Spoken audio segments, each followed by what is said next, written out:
Buonasera a tutti, buonasera. Look, everybody's already all excited. Steve P. Gio, I don't know if you saw, he joined us on the Patreon special from his car. He was on break. He set himself up in the back of the car. He put the camera up. But guys, I know a lot of you guys want to hear about Stevie P, but look at him. He's smiling. Look at that. Beautiful, beautiful. But Stevie P, are we ready with the new video? And, you know, that we don't have to get called out on the video. But let's go. Let's go.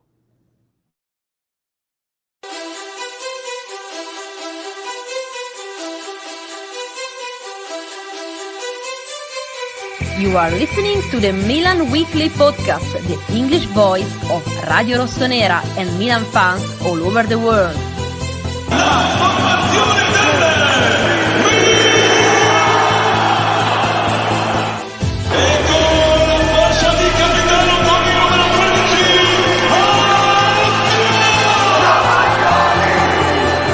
Rafael Leao produces a moment of utter magic.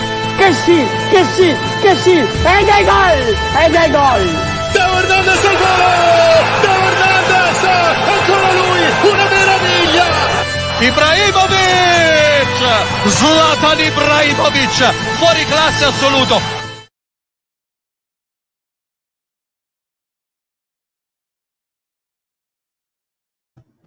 Che sì. Cari amici sportivi, welcome to another Milan Weekly Podcast, episode 205, Stevie P. Here we are faithfully every Monday. Vinny tease Stevie P. Obviously, we got lots to talk about today. And yes, well, we're not professionals. Nor do we pretend to be. Guys, yes, we have... Hold on. We don't pretend to be, and we've been saying it for 205 episodes. Oh, well, but more than 10 years to be honest, yeah. But once you say something that Milan Twitter doesn't like, ooh boy, and we're gonna get into it. And in the words of Eric Bischoff, Steve, controversy creates cash. Thank you for all those those pennies from YouTube for clicking on the video. But Steve P, let's just start off. It is Monday. Yesterday, some housekeeping. Presidente sent us like we're not going to talk about it. Thank you so very much. For everybody showing up at the Ciociaro's yesterday. We had a fantastic time seeing the old guard there, seeing the new guard. I know you had you were sitting next to Joe, good old Joe. I thought he was going to bring his Mediolanum jump suit to track from 1988, but a great new members. He graduated. New members. I think Anwar was even his first visit with us, but a great feeling seeing everybody yesterday. Yeah, it was really nice to get to see everybody back in a familiar environment, Ciociaro. Look, they really open us. They open their arms out to us, and they always greet the Milan Club Montreal with the most spectacular spread. For something that a little fan club here in Montreal puts together, where we do a little member drive. They're always catering to us, and I can't say anything bad about Chacharos. I watched the entire Euro there from the same post. I could have watched the Milan game from that post, but I didn't. I was sitting next to Joe. And look, guys, this is what you want from an establishment that was hit hard during COVID.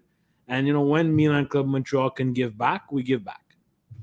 Thank you to AC, sir. Yes, hit that like button to even show Sonny all his hard work, that he's on no sleep. Sonny just wakes up at odd hours in the middle of the night and gives us all these videos. But Steve, Fuji's and Funyuns, and when is Cordelli coming on? Throw a great intro, Sonny.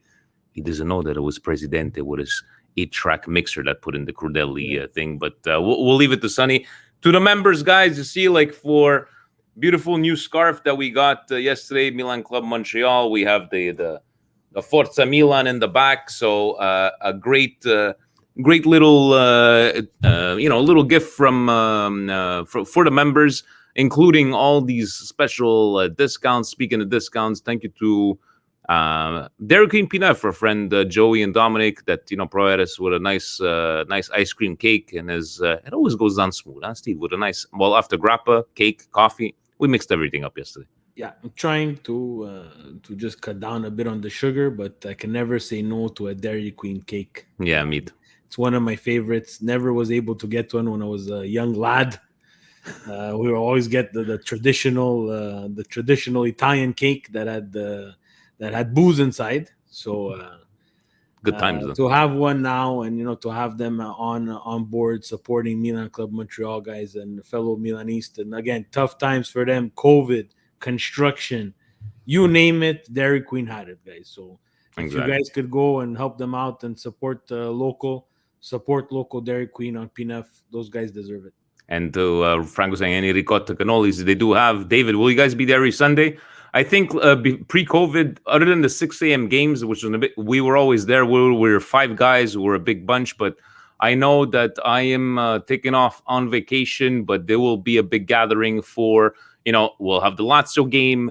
You have the Champions League. A lot of us work, but there's even we'll be back for the Juventus game. So yeah, David, anybody in Montreal, just whether you remember or not, come and join us. We take over the whole place, and we make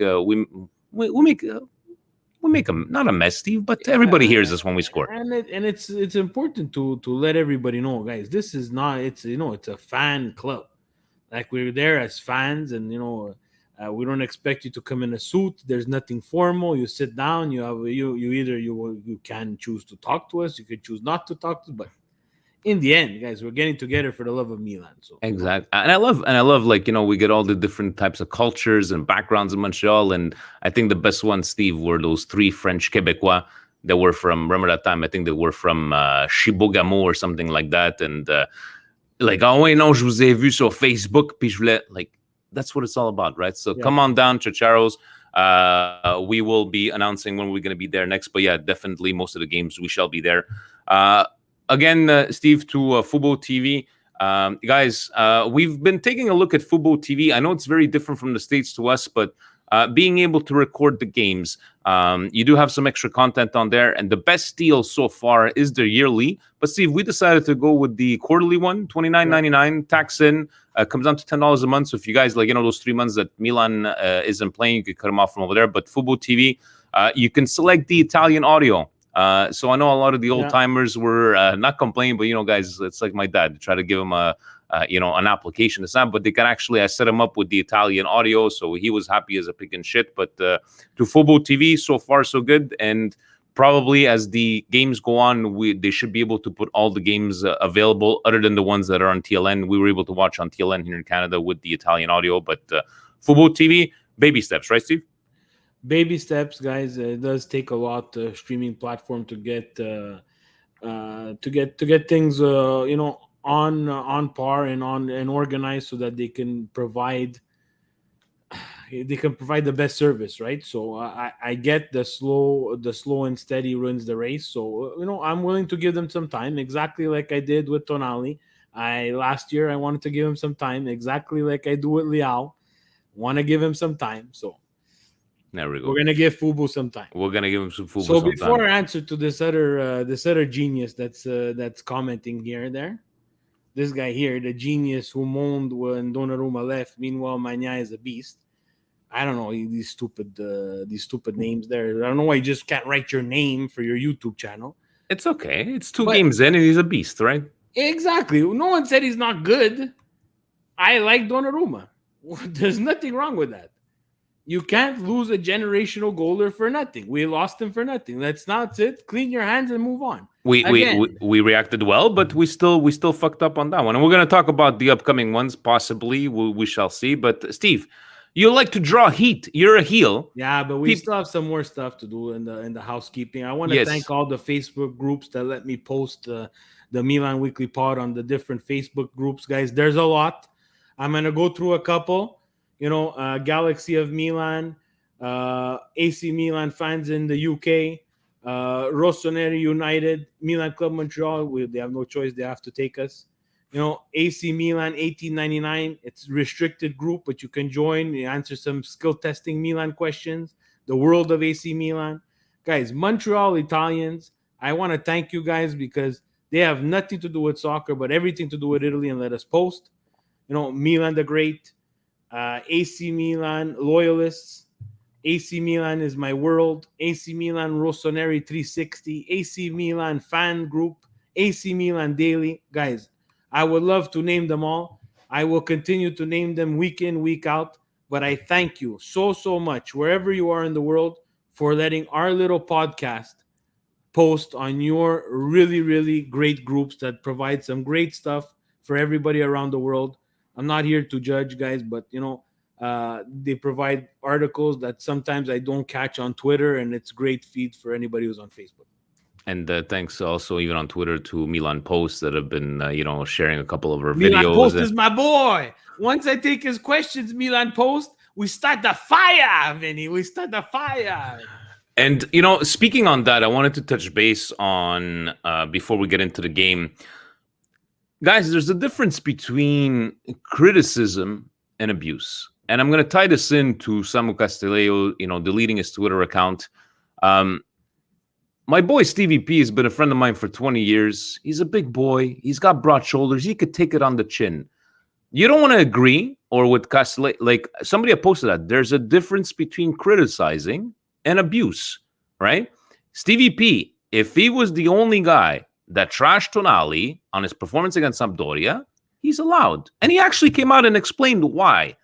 But for the comments that I've seen, and it's fine, right? We brush off our shoulders, but it's just. But let's make it just clear, for Samu. Yeah, but let's make it clear. What happened to Samu and the comments that I get, there's nothing there. The guys, some people, unfortunately, now, Vinny, we're in a generation where they don't know how to have a conversation, and I understand that, and I get it, and I reply in the most polite way I can. Sometimes, like the comment that we got right now on thing. He calls me a genius, so I'm going to call him a genius too. But some people, their expectations are a little bit too, I don't know what you guys think there. Guys, we don't have access. I wish we did. But I don't have access to clips that I can show you from what I see. I can't post it on YouTube. I get banned. I get flagged. Right. And I enjoy doing this. So I try my best to explain in 140 characters, guys. That's not a lot of characters. So, if you can take 2 steps back, and I don't care, continue to come, because I'm going to come right back at you. Every comment on YouTube, I'll respond. Every tweet, I've responded. Now, if you come back and you start insulting, I'm not going to go back and forth with you. But there's people that I have great conversations with. Yeah, they didn't like my Tonali take. No problem, guys. It's fine. But that's life, guys. I'm allowed to have my own opinion. And you know what? Sometimes I'm going to be wrong. And most of the time, I'm telling you, I'm going to be right. There we go. So on that note, Forza Samuel doesn't look like he's going to stay, but just a sad state of affairs when we get into that. But let's talk about Steve. We said we called it 2 wins and 2 weeks off because obviously, they get us a little excited, Serie A, and let's take 2 weeks off. From this, yes, everybody's allowed an opinion. Sometimes we get it wrong, and we've gotten stuff wrong. Myself, yourself, Steve, and the mea culpas. We can do it. From the starting lineup, Steve, were you surprised of the Krunic instead of Benacer? There was a bit of rumors. What did you think about? Were you surprised going with the exact same lineup as we did against Sam? Yeah, I was a bit surprised. I thought that Benacer was going to be ready. I'm surprised he didn't start, knowing that we have 2 weeks off after this. But also, he's going to play a part in his national team. So I get. Pioli not wanting to risk him if he's not 100% fit. And I'm not saying that Cagliari was going to be an easy game and, Krunic fit in perfectly. No. For Milan right now, we need to, again, gather as many points as we can and accumulate, like as if we're in hibernation mode. Yeah. So that when we get to a particular part of the season where we're going to lose Benacer and we're going to lose Kessie to the AFCON, we're gonna have enough to, if we slip, we're gonna be able to recuperate, and we're not gonna fall too behind, right? So that, guys, I said it last week, and again against Sam, I didn't like Milan's game. I thought that they had to come out with more aggression against I found a very weak Sam team, weaker than this Cagliari team. Yeah, but I didn't think Krunic was terrible. He missed chances, yes, but we don't want Krunic in those positions again. But you see Krunic against Cagliari for the amount of time that he was on and what he did. Guys, this is the type of depth player that you want, who's getting minutes now and is gonna find himself comfortable and maybe contribute like he did last year against Verona, where we needed a goal and he pulled one out of his hat, right? We need these depth and role players. We cannot this is not FIFA. We're not buying packs, opening them, and getting players. We need to manage our expectations with the players that we have. And, I have nothing bad to say about Krunic's performance. I'm going to let you answer Tonali soon, but I'm going to take, Leao, Diaz. I don't know if you saw the video. It's got to be from that game where Padre Pio just smile to Leao, and the difference. Now, I know, we're getting good into our tops and the flops of the game. I just felt Leao, the attitude seems different. But, buddy, you cannot miss those chances like you had within 10 minutes into the beginning of the game. The other side of the coin for me is just the attitude seemed different. None of this, monotone, like a Robo Rebic. It just seemed completely different to me. But you got to bury those chances, Steve. Yeah. You got to bury those chances. Yeah, look, we'll talk about it more in the top and the flop from Milan Post there. Those guys, they fuel me with great topics to choose from. But look, I'm going to talk about Leao after. I want to talk about Diaz. Let's go. We're gonna because it's tops and flops, and we'll get into it. Diaz, how was his performance according to you? I think Diaz was good. I think that he was very dynamic. I think Tonali was very good against Cagliari, and I'll explain to you why. Mm-hmm. Against Sam, we had problems, Tonali, in the final third. Errant passes, simple passes that were not being able to be made. Everybody said, "Oh, but that's being lazy, Steve. You're not saying what he actually did wrong." Well, it's exactly what he did wrong. He couldn't make a short pass. He couldn't make an outlet pass. Guys, against Cagliari, if you didn't notice, all the Tonali fans there, if you didn't notice that Tonali was at least 2 times better than he was against Samp, then I would strongly reconsider which game you watched against Samp. And if you're really watching and you want to discuss with me, because against Cagliari, he was fantastic. You know why? Because he didn't want to. He was doing what he has to do. Recuperating the balls, breaking up play. Yes, he did that against Sam, but he took the bull by the horn in this game. He took the bull by the horn. When he needed to beat someone, he beat someone. When he needed to get the ball to the person that we need to get the ball to, which is Diaz or Leao, that pass was made crisp. It was made in a positive way. It was leading people forward. Guys, everybody's going to say, oh, everybody said yesterday, oh, you're already backtracking. I didn't backtrack from anything. I think a lot of people misinterpreted like Tonali is shit, where you were like against Sampdoria. And if people, if we need to describe to every single little detail that we could, it's not. Twitter's not the platform. You understand? Exactly. Come and listen to the podcast. Then listen to the because podcast. I didn't say Tonali was shit. Never did I say he's gonna be shit for the rest of his life. I didn't like his performance against Sam. I really liked his performance against Cagliari. And honestly, like that confidence, it just seemed. I felt we were at ends. I felt this confidence a lot better against Samp, and now it's like he took control of that midfield, and to have guys like Kessie and Benacer not being able to play, or Benacer coming in after, it's a great. Now we're not playing top teams in Serie A, but still great to see. I want to give a this hats is off. Important. This is a very good comment from Danny. Cagliari was poor. Cagliari was poor as well. Second half a bit better. But even at that, sometimes we were talking about it during watching the game. Like, I didn't understand how they would either take a simple free kick, make a pass, and it would be intercepted after the first pass. Like, I don't think they were focused. I don't think maybe it's San Siro that played a little bit of a part in it, or Milan really played that well against Cagliari, and that's okay. That could also be the fact. I think I want to give a shout out to Monsieur Giroud.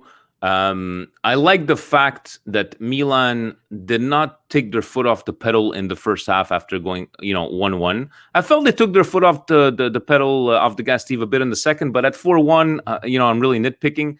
But Giroud, the passes that he was making, the presence that he had, and I know there's comments on Patreon that we are going to get into with Giroud Ibra, but Giroud for a number 9 at his first game in front of the fans. And yes, the fans are back, and that was great to hear, especially those videos of Curva Sud. Giroud, can you ask for more for a first game in front of the fans? No, but Giroud, guys, everybody was not. Some people were criticizing it. For me, I think, again, these types of signings are, low risk, high reward, like Mandzukic. And you know what? We failed with Mandzukic. We took a risk. We gambled. It almost cost us the Champions League. Luckily, it didn't. But now you see Giroud is a different type. Mandzukic had a lot of problems moving around. I'm not sure in terms of age if they're close, but you see Giroud is a constant professional. You see he's very fit, but he's also very intelligent, guys. In the build-up play, guys, it's one touch he's finding someone all the time. Yeah. And now we have Magnan, who basically has a cannon for a right foot and left foot. He's picking out Giroud, and we're getting out of trouble that way, and he's holding. Yeah. We're going to get into some questions is, what do we do once Ibra gets healthy? How do we fit in the two strikers? And what formation can we play? It's going to be definitely good discussion on there. But Steve, let's go with our tops of the game for you and I. This is from Milan Post, guys. For Milan Check Post. These guys out. Milan Post. They have several followers more than us, Steve. We have about 4,000. They have 112,000. I tip my hat to these guys. Their articles are fantastic. They are paging and love to get info to everybody Milan. So check them out on Twitter, Milan Post. So this is for Milan Post, guys. You guys are getting me in trouble over there. Basically, their tweet after the game was top and flop. So who is your top, Steve? My top was Tonali, guys. I think I'm gonna give Giroud the benefit of the doubt. I think he was very good. He stepped up to the PK. I think it was a very lucky PK for us. His goal on the assist from Diaz, I think, was a fantastic striker's strike. The ball was not on a silver platter for him. But I think for how harsh I was on Tonali against Sampdoria, which I didn't like, I saw a world of things against Cagliari that I really did like, guys. So And Tonali was my top player. I'm gonna have to go with Giroud on this one because obviously, like both choices are good, but Giroud, just from people mentioning the flicks and the passes and his presence, for a number 9 that we haven't seen a real number 9 in God knows how many years. I'm gonna go with Giroud for me for the tops. Doppietta, lucky penalty. Yes, you're talking about where he shot it because it was pretty fast and he beat, No. to get the penalty. He really didn't create that penalty. I Yeah. guess he steps up to it and he scores. By all means, yes, the doppietta is something. But I think Tonali throughout the game, and I think once we subbed out Tonali, I saw a different Milan. I saw Milan struggling a bit more. So for me, once that sub happened, that's how good Tonali was in that game, where how much control he had over the midfield, where we subbed him off, and even bringing Benacer in, who, yes, was rested, but Benacer really didn't look good either for the minutes that he played, and that's worrying me a bit. But Tonali really had he really had a good game. For flop for myself, and it was hard to try to pick one because flop is a big word, but Steve, I love the guy. I love his passion, but salad maker, sausage maker for me, I don't know. It's just, and it's nitpicking. It really is. But heart and determination is not going to win you Scudettos or make you advance in Champions League. And I love what he brings to the table. But there was a couple of times that I saw him, like, whether it be to try to cross or trying to do too much. For me, salad maker. Sorry, Alexis. Got to be the flop for me because it was a hard one to pick. That's fine. Look, salchicha maker. We know I've been begging for a right wing. We'll talk about it in the Mercato Madness. Gives so much. I could see the flop. There was a lot of errant passes. There was a lot of trying a bit too much outside his skill set. But there was one play that removed him from the flop department.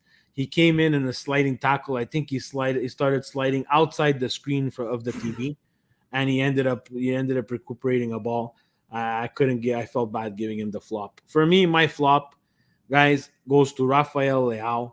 Guys, you could make all the composition videos that you want. You can put all the best music that you want. Guys, this guy needs to step up. You're gonna see a little soccer ball next to his name, because they're giving him the goal that went off Diaz. He put it at half. He put the half a goal. Yeah, he put half for each. But you gotta admit that the attitude. You gotta admit that, Steve. Yeah, but we just finished saying the attitude for the salchicha maker wasn't enough. No, but compared to what we've seen, because salchicha maker, we've seen him like this for forever, right? But Leao, from his facials, in terms of body language, looked a lot better. But guys, you cannot miss that type of chance against a better team. And that chance reminded me of when Niang he did not score on that breakaway against Barcelona in the Champions League, and we ended up losing the tie. We would have probably lost the tie anyways. They're a far better team than us. But guys, things like that will make and break the difference. People are gonna say why. Yes, fancy tricks, going down the line, but there's too much. You understand? That extra touch, that extra scissor, that extra, backflip. Instead of him being a true winger and putting in a cross, he's doing too much, and he's giving the defense time to come back and mark the man inside the box. You saw multiple times crosses come in from that side where the extra move gives the defense, especially in Italy, the chance to come back and mark Giroud. Giroud was caught on, I think, 2 of those. On another one, when he was streaking down the line, he cut in. His angle was terrible. Now, this is, guys, don't start telling me that I don't watch the game. He's going down the line. His angle is terrible. You are a professional soccer player. Your IQ has to be higher than that. His through ball through the 6-yard box hits no one. You cannot have that. It's a good point on that one. And, a lot of people giving up their comments here. And look, we got 2 weeks off. Let's see what we get from over there. I totally get where you're coming off with that Leao, being your flop. But Steve, instead of going straight to Serie A, let's talk about Mercato. Let's keep the talks to Milan related. Let me just pop up this beautiful art that our what is he, Steve? The art director. Sonny's art director. Sonny's That's the director of art. Well, he wanted to make sure, Okay, guys. Steve, did you know in our Milan club chat on Twitter, everybody's a scout. They've watched Crotone, all 38 games of Crotone last season.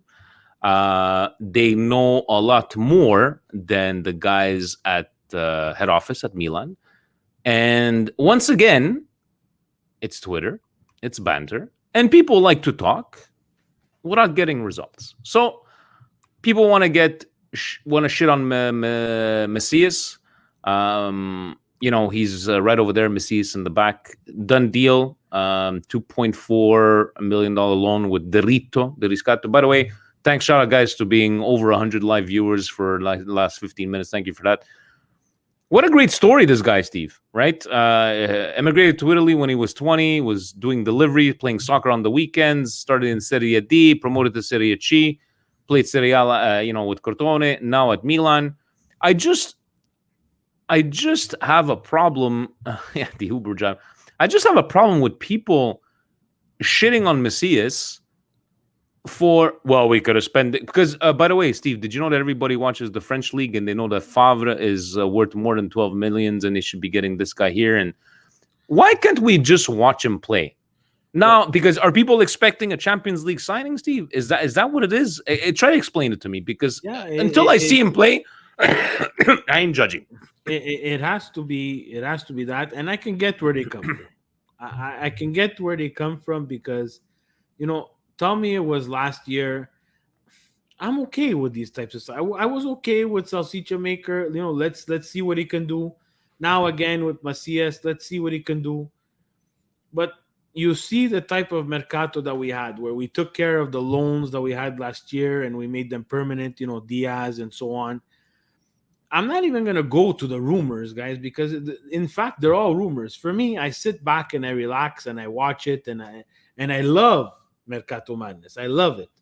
But I can't judge the Mercato until I see the players play. And unfortunately, I don't know enough about him to say, hey, he's really good at 30 years old or he's not really good at 30 years old. We don't have that. We don't have that film. We don't have that game time, that gameplay. What's his character?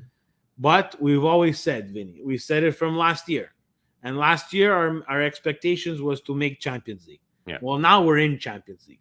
So I don't blame I don't blame them, especially, we signed someone like Macias, which again, I know I don't know enough about to judge, but we had the chance last year to watch someone like Zaccagna play, from Verona, where a lot of people, the guys from, the guys on State of Play have talked about him for a long time, saying, very dynamic, very aggressive. Even on the chat, we have Massimo, a big Zaccagna fan. Well, I get their frustration because if you see the numbers, it's not too much more for someone like Zaccagna, who's played, who's played at Serie A for a long time, with Verona, under the tutelage of Juric, so he's a workhorse, and he goes to a team like Lazio. But Lazio's not in the Champions League, Vinny.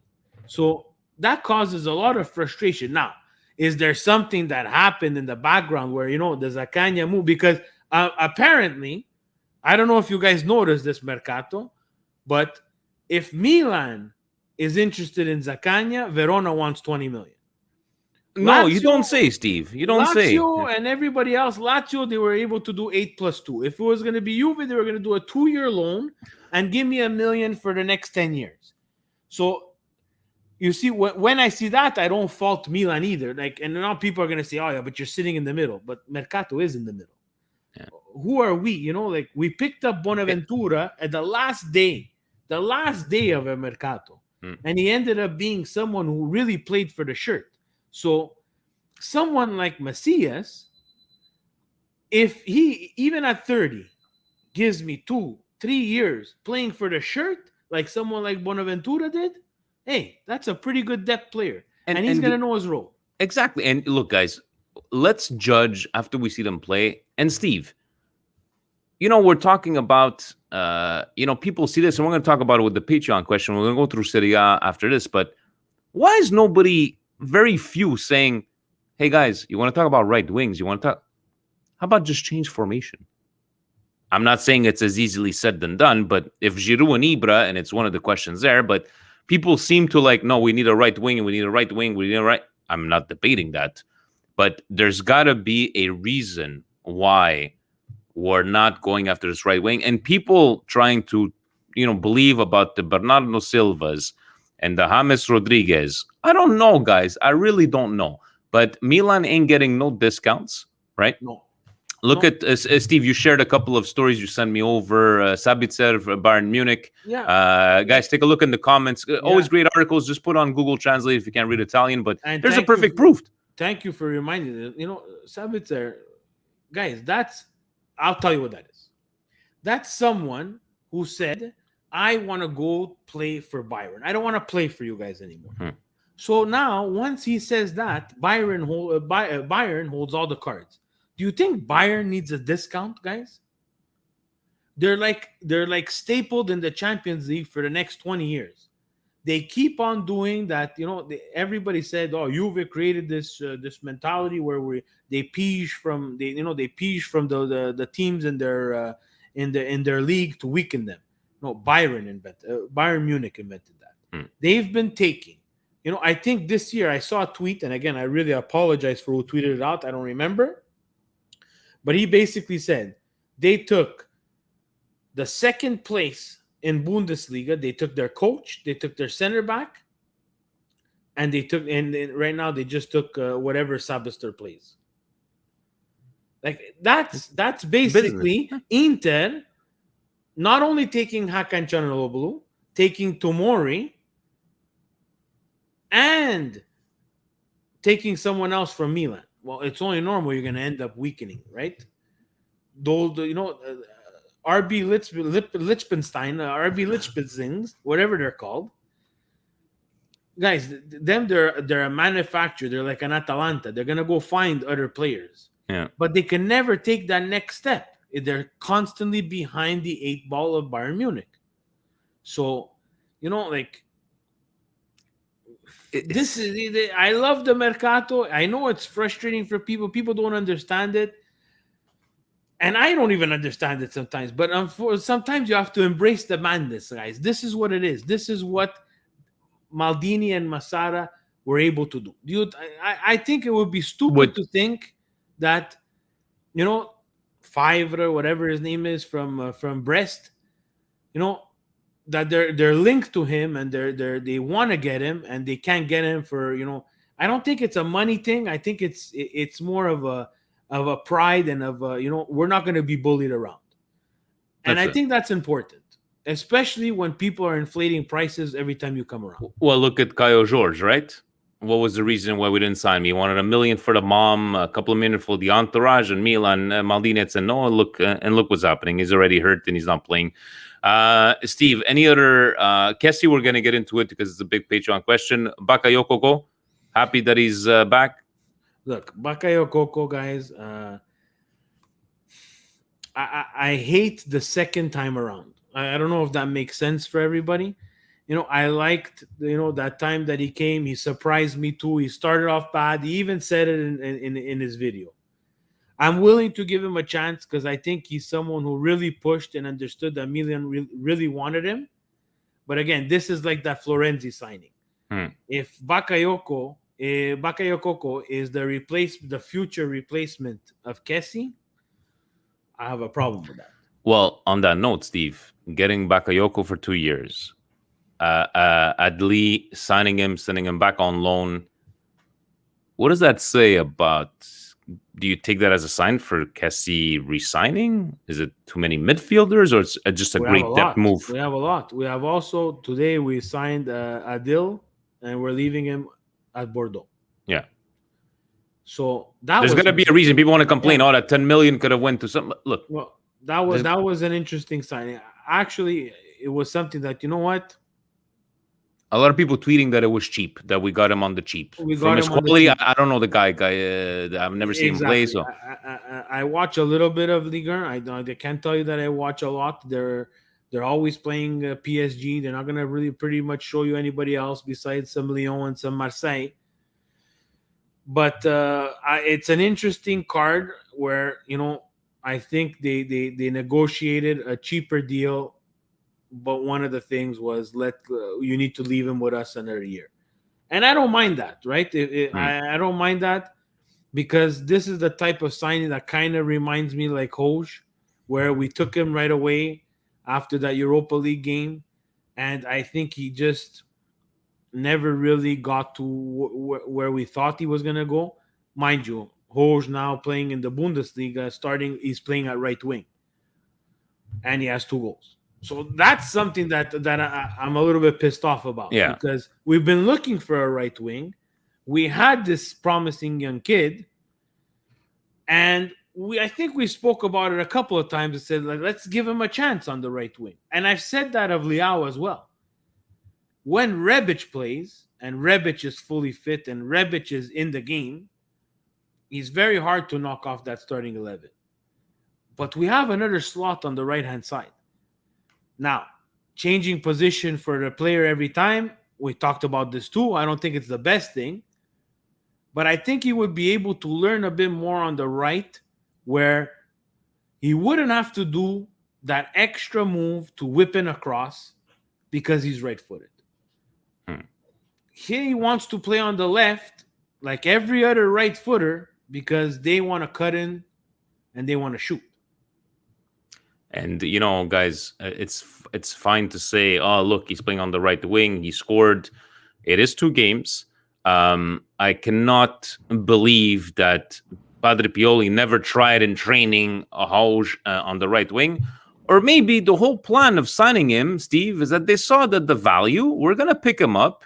If he does cartwheels on the pitch, we'll keep him. If not, we're going to triple our money, and that's it. It could be anything, guys. It just could be anything. Just, you know, you got to think of, instead of assuming stuff, think of the alternatives. Stevie P, so to all these players, anybody else you wanted to, Castillejo, you think he's leaving? Do you believe in those, his tweets, sarò sempre uno di voi? I think after you tweet that, it's pretty hard not to leave. But again, they have to find an agreement. I saw Samp maybe on loan. You know, the Spain is always an option for him. We saw Getafe. So, look, I wish he would play. I think he's been a true professional. I'm not a big fan. I think he has a lot of garbage in the final third. But he's always been a professional. He's chipped in with goals when we needed it. He's missed goals when we didn't need him to miss goals, but that's everybody. But he's part of that team that got us back to the Champions League. So I wish him well, but I think it's time for Milan to move on. There we go. And on that note, the Stevie P, to our friend Bakayoko, we make sure you check your mail, Steve, because we sent them a nice care package. We used the MWP code for Manscaped. So Bakayoko, because we saw, you know, a bit, not barba, it doesn't look, maybe, Steve, that he doesn't probably Manscaped, but yes, guys, thank you to our sponsor, Manscaped. You know, take a look at their website, 20% off. Plus, you do have the free shipping, the Care Package 4.0. You got, guys, everything. The Lawnmower 4.0. Look at this beautiful thing. Wireless charging. Stevie P travel locking it, and now finding out. I can guarantee you there's a travel lock. You know, you got there's so many different products. You got the cologne. You have all these different types of products. And guys, you know what? Even for the price that they charge, the package that comes in, it comes with a mudand. It comes with the nose trimmer. I used it this weekend, Steve. Beautiful. No pull, no nothing. And quality stuff, really quality stuff. So manscaped.com, 20% off, free shipping. And if anybody from overseas need it, Youssef, I'm talking to you from from Kuwait, we'll send you one. We'll just pay for the shipping. But guys, definitely thank you to them, and we'll be helping us out even for the month of September. But as they say, your balls will thank you. Manscaped.com, check them out. And Steve, anything you've tried this week? The ball revitalizer, no, guys. My big one is the ball deodorant and the anti-chafer. For a big guy, any big guys out there, it's a lifesaver. Abbruscamento dei cosce non esiste. Abbruscamento dei cosce. So there we go, guys. So check them out. Thank you for them again to sponsoring us. We truly appreciate it. And Steve, let's get Sal Mega should manscape. I think he does. He probably better on his feet. He looks like a manscaper. Samu for sure manscapes. 100% he manscapes. Giroud, 150%. Stevie P, let's take a look at the games of the. Oh, is this the wrong one? Let me start off with the. No, this is game 1 to 5. So, Serie A, I don't know which ones you were able to watch, Steve, but Lazio once again going down 1 goal. Spezia getting a red card. Jerry Mancini having a hard on and 6 goals by Lazio. Have we all seen all this before? Do you get excited? I'm going to get myself a beer, but talk about the Lazio Spezia. Lazio with Sarri again. If I compare it a little bit to the Milan game, I wanted Milan to put another 2 behind Cagliari because I think it was one of those games where Cagliari was open to letting in a couple of goals. Lazio did that with Spezia. They put up 6. 3 from Immobile, who magically in the 4-3-3 with Lazio he can play. But Steve, he scored 3 because he's not scoring for the international team, so he's balancing it out. That's guaranteed. He's not going to score. And look. He missed Ciro missed a penalty shot, and then scored on the corner right after. So sometimes you need a little bit of luck, but I don't think it was lucky from Lazio. I think they were that much better. I'm seeing some of the teams that have either stayed up or are coming up a little bit weaker than we had last year. That's just my opinion so far. So far, yeah, because you're looking at Venezia losing 3-0 to Udinese. Yeah. Looking at the highlights of those ones, thank you, Serie A YouTube channels for those extended highlights. But a team like you wouldn't see, like you're saying, these newly promoted teams lose against a team like Udinese. I'm not taking anything away from Udinese, no, not at all. But Udinese, anything to say about this game here? But other than Venezia, I just don't want some of these teams to have 1 win after 20 games or something. Yeah, so Young, he brought up a good thing there.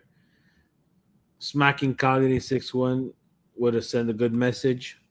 And Spezia Cagliari drew on opening day. And I think Cagliari was losing 2-0. So yes, they were. They saw 5 minutes. And we spoke about taking their foot off the pedal. I'm still happy for 4 goals. It just seemed like they just kind of relaxed more in the second half. But yes, it would have been a good message to Lazio. Atalanta Bologna. This was a surprising result, Steve. This was a fantacalcio fuck for me. Why? What happened?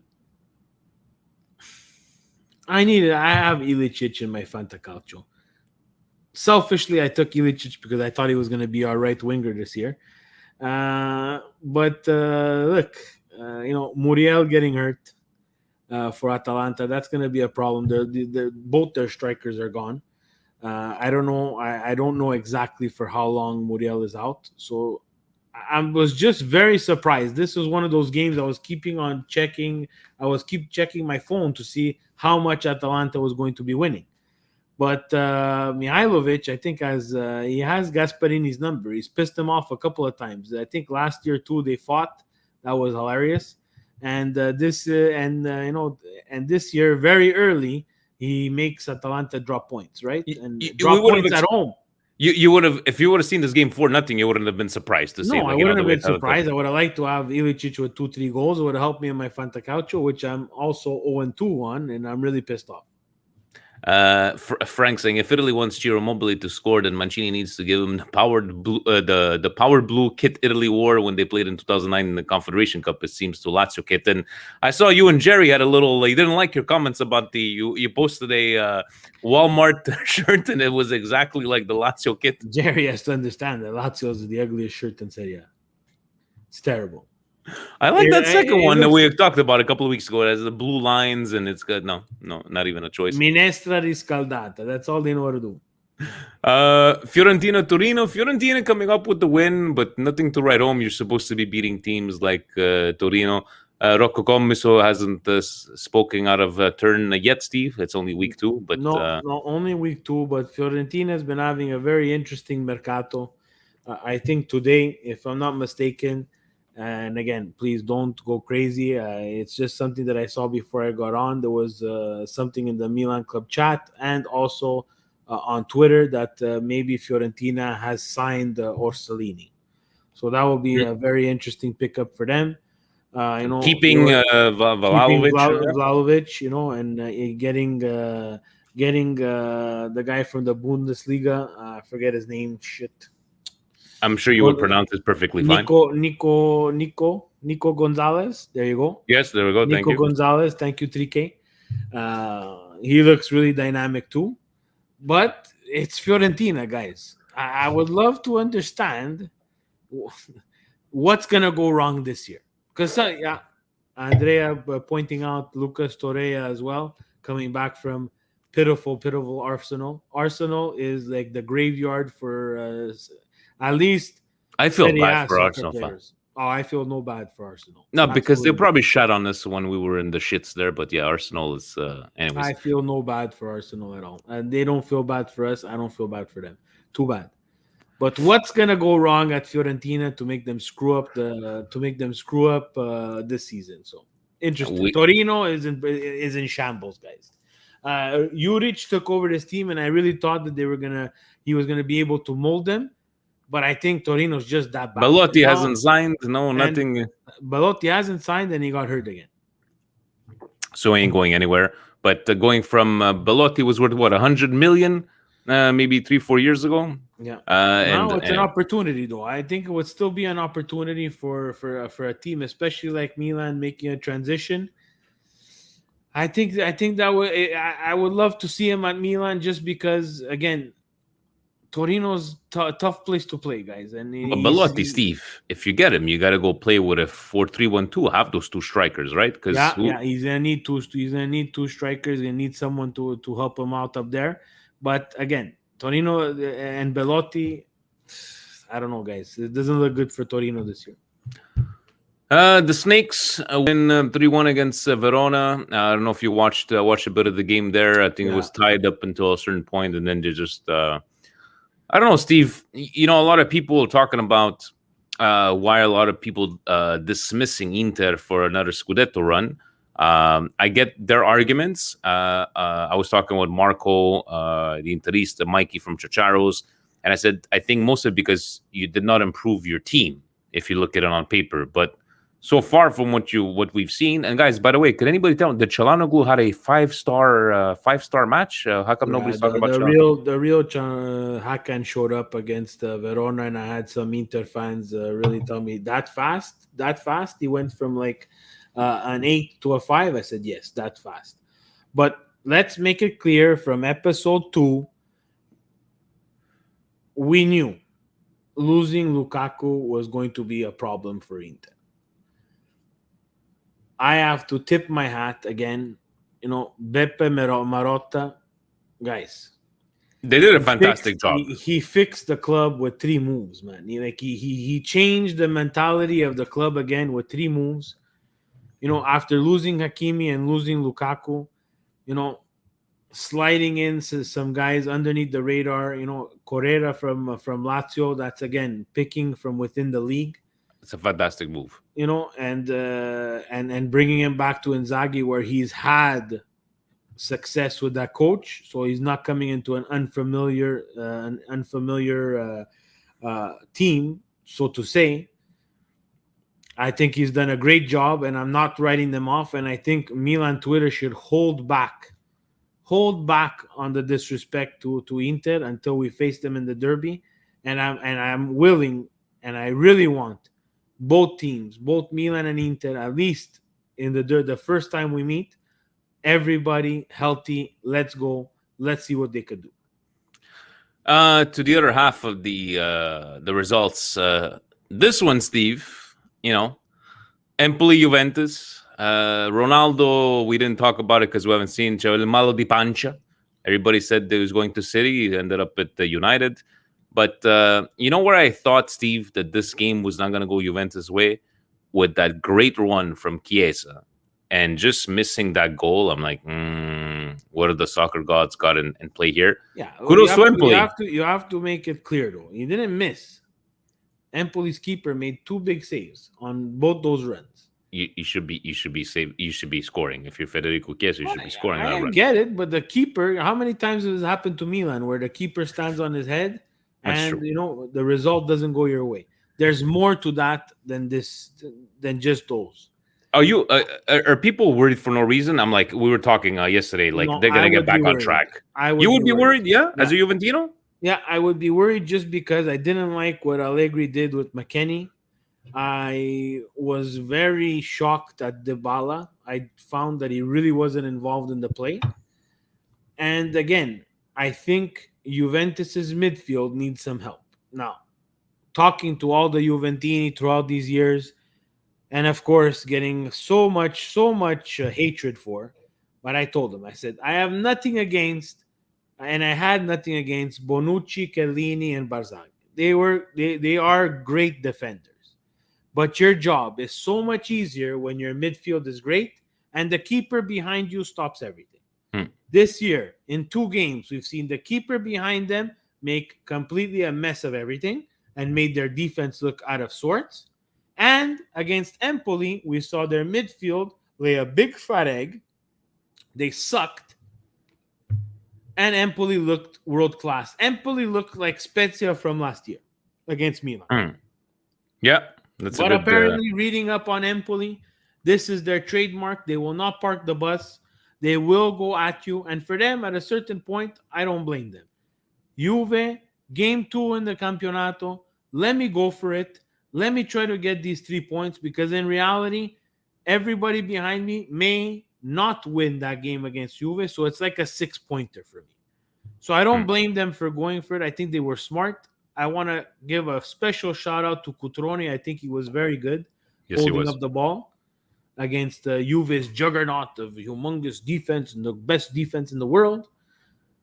And Empoli got the result, guys. By the way, kudos to Sonny calling Salernitana Fiorentina. And just noticed that. Yeah, good job, Sonny. Good job, Sonny. I mean, the president is going to scold him. Yeah. Napoli, Genoa. Napoli, once again, getting it done, Steve, right? Getting that win, another 3 points for Napoli. And how do you feel for Napoli so far? Do you see a difference with? I'm really confused with Napoli. I think that they were good against Venezia. They got a man down, but they still got the result. I also didn't understand this game against Genoa. We were watching it at the bar as we got ready for Milan Cagliari. We thought they were going to tie. Yeah, exactly. We saw Genoa get a goal disallowed. We saw Napoli looking a little bit confused. Petagna comes in and he saves the day. But this Napoli, especially without Osimhen, who really got the short end of the stick with two games that he's gonna have to miss. Now they go against Juve, and Naples and Juve is always something that you wanna watch because there's gonna be fireworks. After the first 2 games, it's very important, more so to Juve than to Napoli. And that's not something that we've said a lot in past years. Exactly. Sassuolo, Sampdoria, not even anything to talk about here, Steve. 0-0 draw. Sassuolo, I feel so bad for them.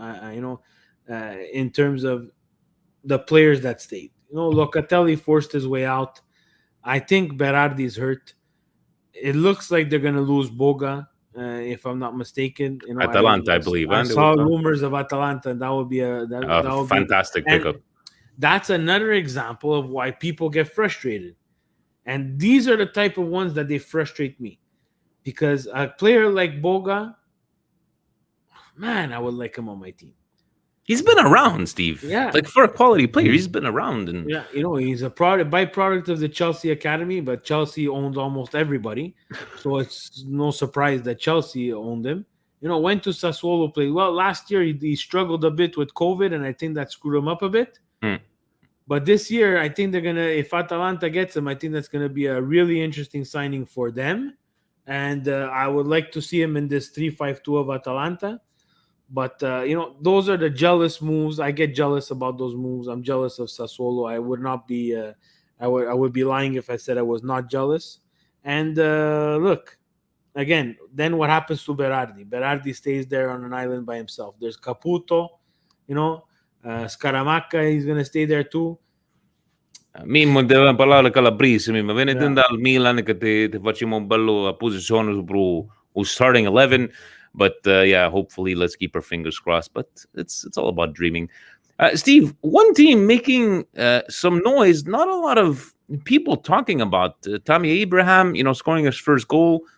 Roma looks good so far, but we've seen this all before. Lazio, right? Like starting off good. Is Mourinho this effect? Will it stay for the rest of the season? I think there's a little bit of a swagger that's coming, and that's the Mourinho effect.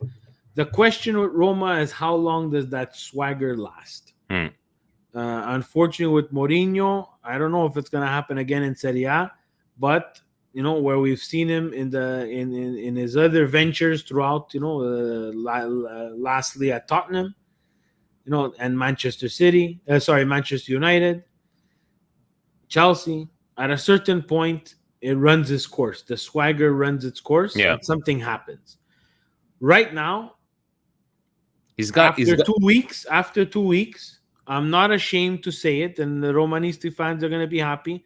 Roma is very impressive. But they don't have the big stars in that dressing room that might, go head to head with Mourinho. Yeah, that might be something as a blessing in disguise. When did you ever see Mkhitaryan's on that team, and Mkhitaryan did not have nice things to say when he left Manchester United. But when was the last time you see Mourinho posting himself on Instagram, eating a pizza, smiling, this and that? So he looks a little bit more relaxed. Yes, he does. I have to say. I think maybe you hit the hammer right on the nail there. He does look a lot more relaxed than I've seen him in other times, especially at Tottenham. And I think the what's it called, man, on Prime. Right. On Prime, it's called all or nothing, all in. I forgot what it's called, the Tottenham one. I watched it, and you saw it was a bit of a stressful atmosphere. They wanted results. COVID didn't help them out either, so it didn't work out for him in the EPL. But I think he's well suited for Serie A. I think his game is well suited for Serie A, and I think he does well. At first, I didn't know how long he would last, but I think he will last, and I think Roma will make some noise. I want to touch base here very quickly before we get into Patreon questions, Steve. Marco G makes a point here. Serie A lost some big name players, but I think as a whole, it's getting stronger. So, Ronaldo leaving, Lukaku leaving, Donnarumma leaving. Where do you think Serie A stands compared to last year? We've been the league that scored the most goals. Correct me if I'm wrong. In first week, it was us. I believe even for week 2. But do you think? I know the marketing problems are the marketing problems for Serie A, but do you find? Are you in agreement with Marco saying that we got stronger somehow? The stronger, it's a little bit deceiving. Not in marketing wise. Not in marketing. I'm saying even in the quality of the product, right? So you lose players like that, and players switch around teams, and you start bringing in new faces. Roma example, bringing in Tammy Abraham, someone that you've watched in the EPL with Chelsea, and he comes to Serie A, and he has the pace, he has the speed. Serie A is now in a position where we're growing different talents. The Fiorentina striker, we're bringing in the guy, Nicola Gomez who apparently Fiorentina got him, and he refused money from other clubs to go play with Fiorentina.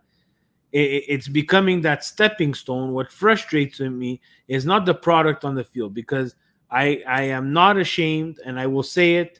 I don't need to be on TV.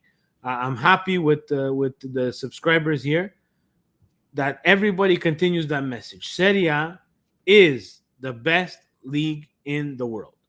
And I'm saying not in terms of marketing. We're almost the worst team in the league. No, we are the worst. We're the worst. In the big ones, league. yeah, we are. And that's the frustrating part, because keeping players is all about money.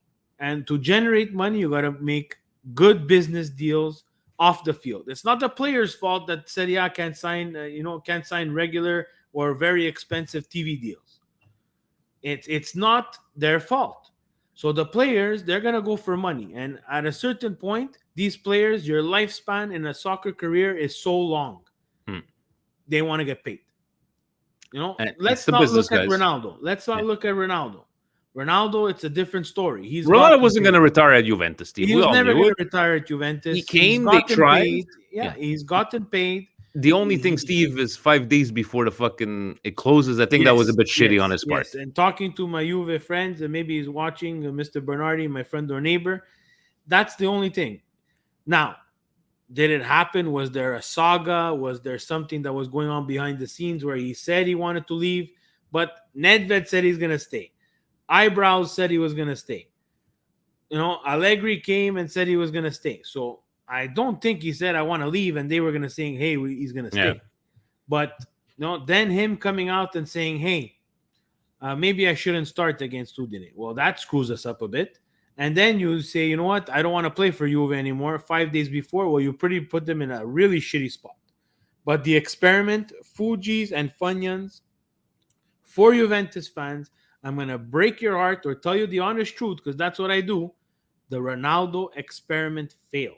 Of course you brought him in and paid him shit ton of money to win the Champions League, and you did not even get to the Champions League final. They didn't get to did they get to the quarterfinals? 16 squad, I think one quarter. They didn't get to the semifinal. Let's just say final for just argument's sake. Yeah. The experiment failed. You bought him, then you couldn't buy anybody else to reinforce. That's on you. That's on management. Juventini, don't blame Ronaldo, blame management. And I think they got their 30 million to pay off the last installment to Ronaldo or something like that. But anyways, to each their own. We're not here to point fingers at anybody. We lost guys like Donnarumma on the free. So, but yes, definitely for me, a failure. Guys, 113 live viewers. We're in an hour and 7 minutes. We're going to go through Patreon. Thank you so very much. When we get talking, Stevie P and I, we get to talking. So, Steve, Gillis says, Stevie P, we have room on the Diaz train if you want to get on. Also, let us never speak about your Tonali take ever again. And he's laughing. If Milan can secure an upgraded right wing, should they switch to a 4-3-1-2 with Diaz in the hole and either Lea Rebic playing second striker to Zlatan Giro? Or would breaking up the double pivot not be worth it? I mean, Kessie, Benacer, and Tonali in the midfield sounds enticing. Forza Milan. To Gillis, what do you say, Steve? Like the 4-3-1-2, is it maybe... I don't know, maybe something to try with the players that we have? You can try. Again, we see from afar. Mm-hmm. For me, with the results that we've been getting since last year up until game 2 in Serie A, I always go with a saying that one of the teachers told me in college: if it ain't broke, don't fix it. Right now, it ain't broke. We're in the Champions League. We are finishing up the Mercato. Hopefully, there's some sort of surprise for us tomorrow. Then we have an international break. Hey, maybe you can try that in the international break practices and see what people do. But then you come back and it's bam, bam, bam, guys. Guys, we have Lazio, Liverpool, and Juve. Lazio, Liverpool, and Juve. I'm not taking any of those guys lying down, especially Lazio in their ugly jersey. Liverpool, saw them over the weekend against Chelsea. Fast. They have a lot of firepower. But if we play a smart game, I think we can get a couple of results in those 3 games. Steve, I know I didn't get a chance to talk to you, and we spoke with the Patreon during the special. To you, would you have preferred to be in Group A Or do you prefer the Grupo Det of Group B? Like for me, it was more. I like our chances more in Group B because to me it just seems a flip of the coin compared to. I don't want to play. I don't want to play these magical moments of Donnarumma coming back to me. No, no, no, no. I don't care. There's gonna be a time and place. The soccer gods will eventually make that happen on its own. It didn't happen. Whatever group, guys, we were in pot 4, which I think is really stupid. Just stupid that we're in pot 4 because you have to take into consideration what Milan has done for the Champions League. And again, would pot 3 have helped us anyways? No. Almost. But I like the way they used to do it, where you finish first in the league, you're pot 1. You finish second in the league, you're pot 2. I know my cousin Johnny asked me, he's like, why are we in pot 4? And I had no explanation. I'm like, And it's like the FIFA rankings. Exactly. It has to do with how many times you've been in the last couple of years. What have your results been? So imagine that's what 10 years of shit did to us. Even with 7 Champions Leagues, the second most of any club, our results in the 10 years put us in pot 4.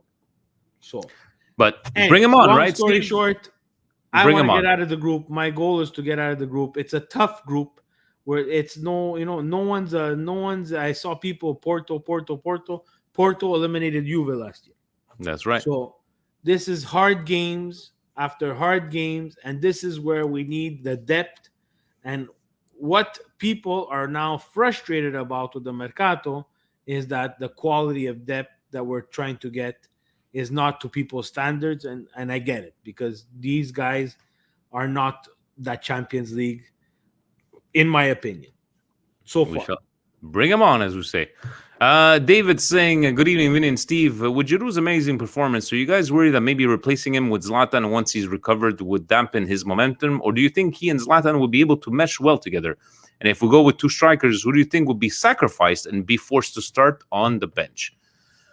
So, with 2 strikers, do you think they can coexist? Do you think that maybe Zlatan trying to start every single game last year was the cause of him only starting 18 games, right? What do you say to David's question? It's going to be a head scratcher for Pioli. I think they can coexist because as much as, we saw the build-up. We saw, what Giroud does in the build-up and how, he doesn't take too many touches. So it's one touch, and he's finding someone behind him.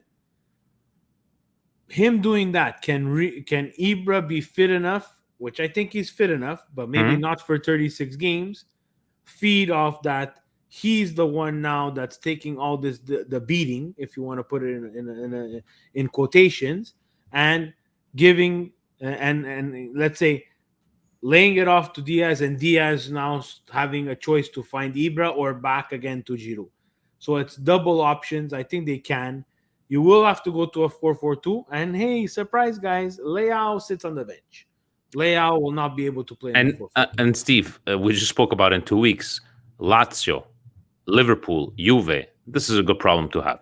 Yeah. Right? Because we're talking about depth players. So hopefully they can definitely coexist and Padre Pioli gets it done. Greg, good night, guys. A great game yesterday. I try not to get too emotional after every game, and I look at full body of work. Krunic had a good game yesterday. Finally, he realized that to be an effective interior midfielder, he needs to learn to receive the ball on the half turn. Does that make me a Krunic disciple? No. Salamakers, no amounts or effort can replace his lack of technical ability. He cannot be a starter for a club with Champions League ambitions. He goes, I really want to talk about Kessie and his contract demands. A few months ago, I pointed that giving into the Zlatan demands would cause us issues down the road. And we now face that my music with Kessie, and it will soon follow with Tio and Benacer. We cannot pay Zlatan the amount and then hesitate to pay Kessie, who played more matches and is much younger. Why is this rationale for paying someone who's 40 years old more than a younger player who has the potential to play for the club for the next 10 years at a high level? We made a mistake with Zlatan, so now we have no choice but to align the salaries of the other important players. If not, we are risk losing them to clubs which can meet the demands. We made this bed, now we have to lay in it. Greg, I'm gonna respectfully disagree with going if we're paying Zlatan this amount compared to Kessie. And you said Kessie might play for 10 years. Zlatan has the experience. Zlatan had his demands. We paid him. That's fine. But let me ask you this, Greg. You want to pay Kessie $8 million? So what are you going to pay him in 7 years from now? $17 million a year? What are you going to pay Theo? You're setting a precedent, right? And now there's a problem of, it's the problem of setting that precedent. I get where he's coming from, Steve. Zlatan paying him that amount. But Frank, President, if you told us that it's only in Milan for you and want to stay for life, where are these talks coming from? It's a business. It hurts to admit, Steve. I know we keep on talking about it. But I think these signings of these midfields are like just in case. But are you with Greg? Pay him what he wants? I'm going to go with what I've always said in the longest time.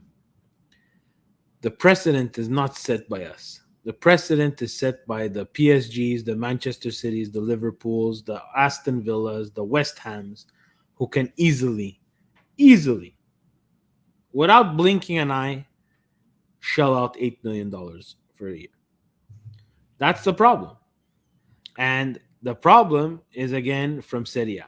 Because Serie A can't really understand that if they do not fix their league problem, making the league attractive for buyers to purchase the actual rights to view Serie A, our beautiful league, one of the most competitive, and I think the best in terms of tactical and entertainment that you can get, we will always have this problem.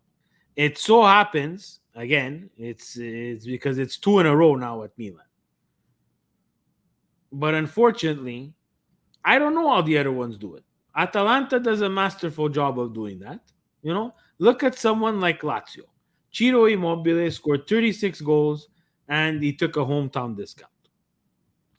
I don't know how they do it, guys. But with Milan, unfortunately, this is not working.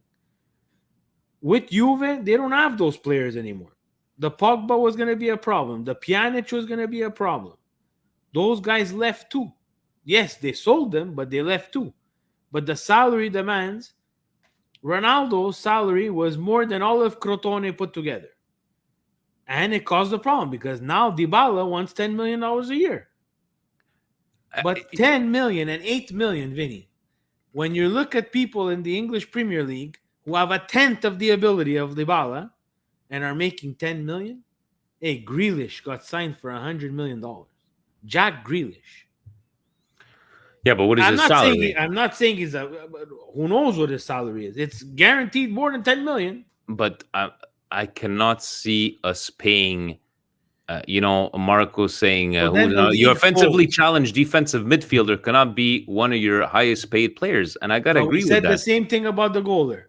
We're going to say the same thing about this guy. So then who's the highest player?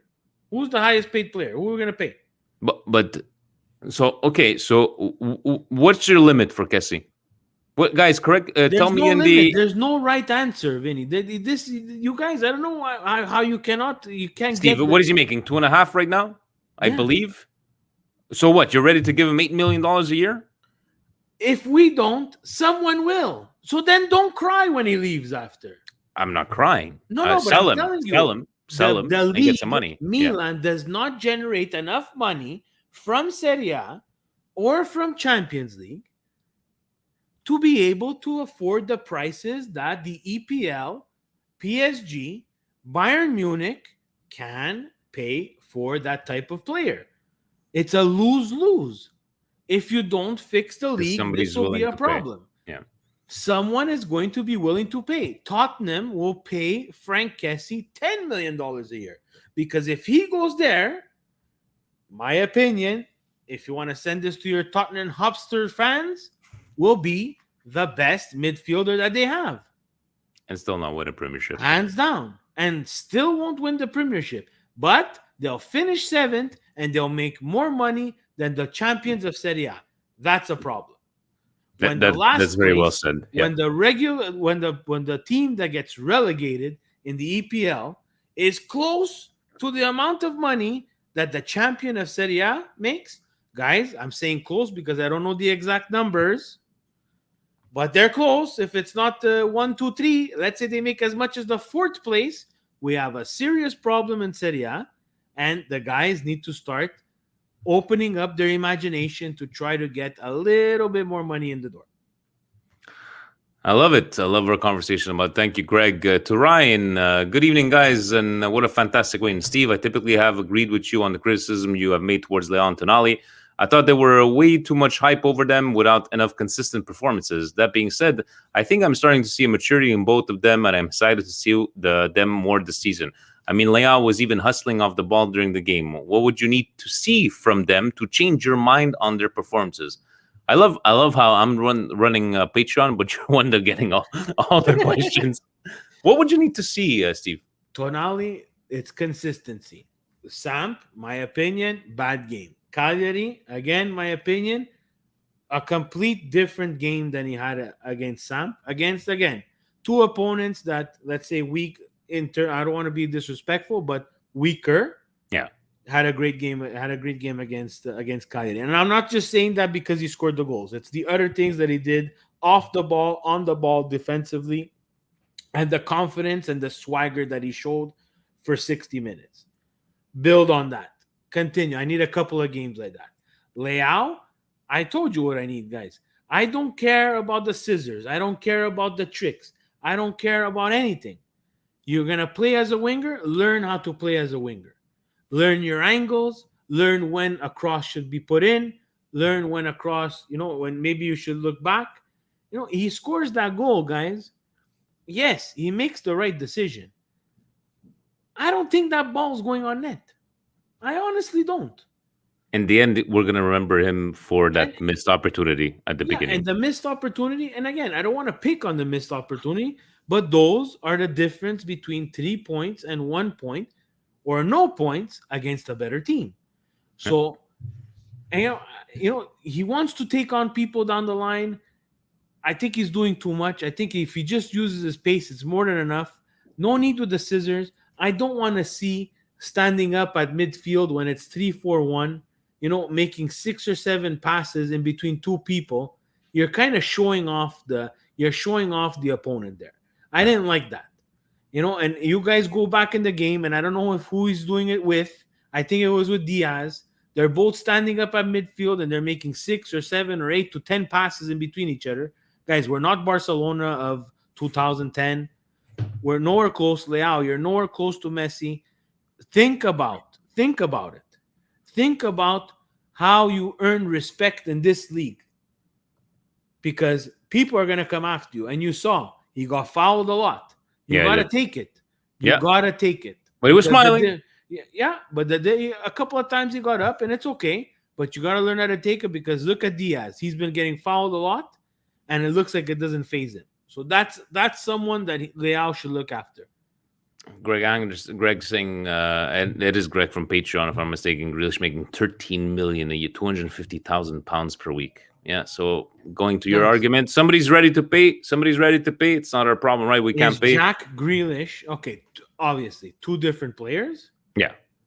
Is he worth 13 million? Is he worth? Hey, Frank Kessie right now makes 2.5. Take his salary now. Is he worth 11 million more than Frank Kessie? No, absolutely not.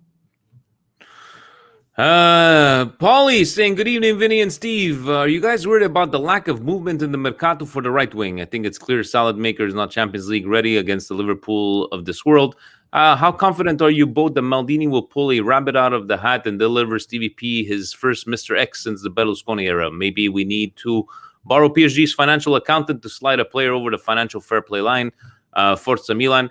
That even says a lot, Steve. There's no financial fair play this year, right? But Mr. X tomorrow. It ends at what time? It ends at noon Italy time, correct? Or is it 6 p.m. Italy time? I believe it's 6 p.m. I was under the impression that it was September 1st, so I was looking more. Guys, you know what? If Facebook Frank is on there, he's going to tell us the exact time. Guys, let us know. September 1st, but we're the 30th. There's also an August 31st. I believe what I've read was 6 p.m. tomorrow, Italy time. So that would be noon for us. I'm not sure. Anybody in the comments, let us know.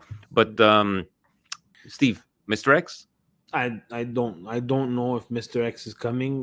There's a lot of rumors. There was this morning there was James Rodriguez is coming, and then James Rodriguez 2 seconds later is not coming. Right. So would I like it? My stance on this is exactly that. Right. I'm the one who really took Roma, Lazio, everybody else, Atalanta, everybody else. I took them all to the ringer when they had their window to compete with Juve, and the two Milan clubs were down, and they just didn't make that buy that took them over the edge, and Juve went on the streak. Now I'm seeing it. This is the frustrating part for me. I'm seeing it from my Milan where the window is there. Inter, I'm going to put in Guimet, weaker a bit, but they salvaged themselves. But we were quite a bit, there was quite a bit of distance between Inter and Milan last year. I would have liked to see I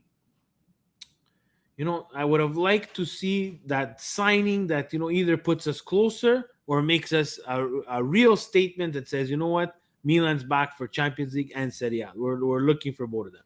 Maldini, call Galliani. He's going to give you all these little tricks and trades, these equal payments. What did we do for Balotelli that time, Steve? They wanted 35, but we paid like 12 on the span of 6 years, equal payments or something like that. But at that point, I think Liverpool just wanted him out. BJ Mac, hello, Vinny and Steve. Diaz has played the first two games at a level I didn't think he had in him. How long do you expect him to keep this up? What is your take on Diaz's first two matches and for the rest of the year? Thanks. How long is he going to keep this up? You know what? Does Diaz have 38 games, just of Serie A? Who's his replacement? I don't think Diaz has 90 minutes. He doesn't, huh? I'm convinced that, and it might be the beginning of the season. It might just be that, hey, it's a taxing position to play. You're constantly on the ball. The pressure's on all the time. You're looked to for service. You're looked to for scoring goals. You're looked to for creativity, and you got to play a bit of defense. Who's replacing him, Steve? Macias. Right now, there's no replacement. So, do you think he can keep this up? All depending on the minutes. I think there will be a low. There will be a low if we. He didn't get called up, huh? I think he's staying at Milan. I don't think so, but I think there will be a low if we don't find the replacement. Fabio saying, good evening, boys. Great to see Milan scoring multiple goals in the first half. But more importantly, I was happy to see the answer back immediately from giving up a goal. I thought Giroud and Diaz had outstanding games, and I'm very happy for Tonali. My question is, do you believe you see enough from Giroud that he would be preferred over Ibra? And do you want to see if Pioli will try to find a way to get them both on the game? We answered this one, but Steve, how about that? Would he be preferred over Ibra if he continues playing like this? You had said, what ain't broke, don't fix it, right? I don't think you could prefer anybody over Ibra right now. Early subs, like not a 75, maybe a 65th minute sub. We all know Ibra wants to play. You can't. So no, I don't see him being preferred. It's either together, or Giroud gets some rest, or Ibra gets some rest. But the cards have to be out on the table, and I would be really shocked if they're not. It's obvious that we need to get Ibra some rest, especially with the Champions League, especially with 38 games in Serie A. We have to find some rest somewhere. We cannot play both of them all the time. And, we have to knock on wood that there's no injury because we don't have too much of a backup. I like it. Gio saying, keep up the great work, guys. Great performance from the team yesterday. I feel that our young talented players can get better. The only thing that scares me, if we haven't improved the right wing area with our and what are your thoughts? Forza Milan sempre, and that armband looks good on Calabria. Gio loves them some Calabria. We spoke about that right wing, but Gio, thanks again to always joining in, even when he's at work in the back of his car. Thank you for that. And I love how Gio wrote down he's in the Milan Club Montreal chat. He's from California, and the last Anthony sends is like, hey, did you see Gio's comment? How do I join Milan Club Montreal? But you're already part of Milan Club Montreal. You're just going to get another email. So gotta love me some Gio. And what else do we have here? Raul saying, hi, Vinny and Steve. Looks like we will sign Macias for right wing. I don't know. I'm not sure he's right wing, Macias. But how to rate the signing considering our transfer market is done? And what are your thoughts on us being not able to close the deals concerning primary targets just for 2-3 million differences? Example, Romain Favre, if the reports are true. Do you think it's just us? No, I'm not going to give you that extra 2-3 million. Or is it Maldini taking advantage of and Massar saying this guy that wants to leave? He already made a mess over there at Brest. Or is it, no, we can't afford to spend that money? Someone tweeted it out. I have to start writing down the people who tweet this out there and give them the credit that they deserve. But he brought up a good point. It's a couple of times now that Milan goes in and, they make an offer to a player like this. And this player gets excited and wants to leave and tries to force a move. And then the team plays hardball. And then Milan, responding to that, plays hardball with the price that they want to pay. And the transfer doesn't go through. I don't like that type of negotiation. It's something that I hate actually in North American sports when a player demands a trade. Yeah. You kind of take away all the leveraging power from the team that you've played with. And, he owes everything to Brest because someone saw him play at Brest for him to get on Milan's radar. Exactly. So if it's not for Brest, you're not going to be seen anywhere. And again, I think it becomes toxic, and I think Milan loses out in the end. Final question, Steve. And Youssef came in clutch. I like this question. Steve, if you had to pick, do you prefer to drop points to Liverpool, Lazio, or Juventus? If we had to pick one. Realistically, out of those three teams, I think Liverpool is the best of the three. I'd rather drop points to Liverpool and, build and at least have a good performance and, build and take on Juve, where I think Juve right now is struggling. I think the 2-week break for them, I know it sucks they have 1 point, but I think it came at a good time for Allegri to try to figure things out. And I think that's going to be a tough game after Liverpool. But I agree Lazio, I think that, yes, they've made some good signings. Yes, they have Ciro Immobile. They still have Luis Alberto and SMS. If Kessie's healthy and we get our starting lineup back, minus Ibra, I think we have a team that can still compete and beat Lazio. I'm with you, dropping points to Liverpool. Guys, first ever an hour and a half podcast. Steve, always love talking to you. Let's finish off with, did you think of any indigestions for this week? I'm going to have to for me, indigestion has to go with Ronaldo. Barely speaking Italian after 3 years, doing this to a team like Juventus. We can trash Juventus all we want, but I just think that was kind of a low ball move this is coming from the outside, but you're just putting them in a situation where they have to move for players, and sometimes these teams make mistake signings, right? Okay, they went to get Moise Kean, but I think that was a pretty low ball move by Ronaldo. But in the end, Steve, what Ronaldo wants, Ronaldo gets. Yeah, unfortunately, that is someone who his persona is sometimes bigger than the team, except when he was at Real Madrid and when he was at Manchester United. With Juve, I think he showed some disrespect in terms of thinking that he was bigger than the team. But I'll give my indigestion really to whoever attacked Samu Castillo on Instagram and made him close his account. I think that's just stupid. If you don't like someone, it's fine. You don't have to be a keyboard warrior and attack them and not give anybody the chance to fight back. And he was a professional. It's not like he did anything wrong to Milan. Do I agree that he needs to move on? Yes, but not stuff like that. I think Milan itself as an organization and as the majority of the fans are classy. Exactly, and it's just unfortunate that the select few have to take over, get the attention. And Brioshki, Steve, you know what? This win is for me is fans are back, my friend. The fans are back, baby. Yes, 30,000. You saw our thumbnail on YouTube. They even put up a big Milan weekly pod for everybody, for us here, guys. So check out the thumbnail and the tifo. We'll tweet it out. Great work by by the guys, the Ultras, for putting MWP Yes, up in the stand. Thank you to the ultras. And And and Sonny is getting scolded. I don't know if you checked the messages there, Presidente. He noticed the Fiorentina mistake. Right now, it's gonna probably get him like 50 push-ups to do. But guys, thank you so very much. Love these conversations. We will be back here next Monday. Steve is doing you're doing like a reality TV show to find your next co-host while I'm gone for the next week. He's going to be taking interviews. We're going to be doing some interviews, guys. Guys, how about just you and Presidente, Steve? Check your DMs. No, the Presidente he's banned from camera. He's banned from camera. He's banned from camera, guys. Yes, I will be. And who knows, Steve? I might be able to just pop in on one of these, just surprise you.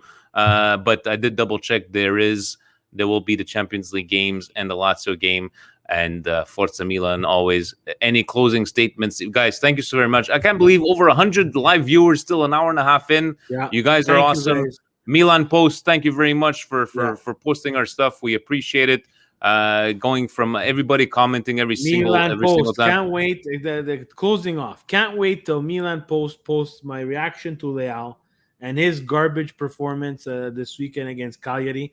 And I can't wait for everybody. Just come at me, guys. Come at me. It's okay, guys. I have thick shoulders. I'm ready to come back to you. Trust me, I could talk for hours. Once I get the most of my work done. Once I'm on the Porcelain King, guys, and I'm tweeting like a pig in shit. Trust me, guys. Come, don't worry about it. We can talk. We can have a nice conversation, and let's go. That's when I go from my wrestling Twitter to our Twitter, and I see like 74 notifications. Steve is on Twitter. Guys, thank you so very much. We appreciate everything. Check us out. Subscribe. Like the video.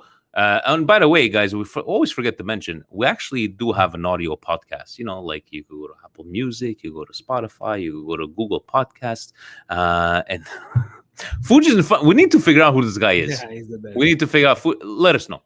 Because he's the one that even made the Tommy Time video on YouTube.